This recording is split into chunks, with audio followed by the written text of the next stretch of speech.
প্রাসিদ প্রাসিদ প্রাসিদ, এখন তোমরা সবাই আমাকে বলবে যে ভাই প্রাসিদ কৃষ্ণার উপর তোর কি এক্সট্রা ভাবে কোনো দুশ্মনী রয়েছে।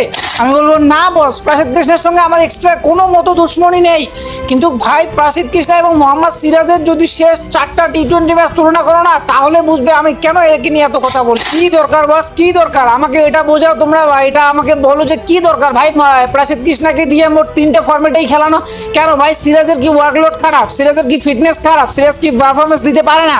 মানে প্রত্যেকটা জায়গায় শুধুমাত্র টেস্টে বাদে বাকি দুটো জায়গা থেকে তাকে বসিয়ে রেখেছে। সামনে এমনি তো ওডিআই ওয়ার্ল্ড কাপ, তার মধ্যে আবার টি-20।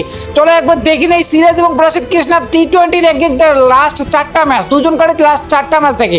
প্রথমে দেখো প্রসিদ্ধ কৃষ্ণা বস, শেষের 4টা টি-20 ম্যাচে সে শুধুমাত্র 4টা উইকেট নিয়েছে। আর ইকোনমি রেট ভাই 13+ ইকোনমি রেট, অ্যাভারেজ ভাই 54 অ্যাভারেজ।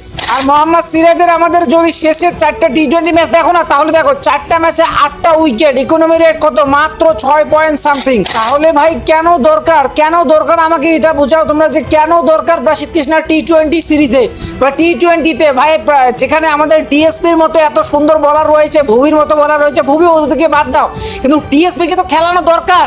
আমি তো বলতেছি ভাই এই ভিডিওটা প্রচুর পরিমাণে শেয়ার করো, যাতে সবার কানে পর্যন্ত পৌঁছে যায় যে আমাদের ডিএসপিকে আমরা চাই।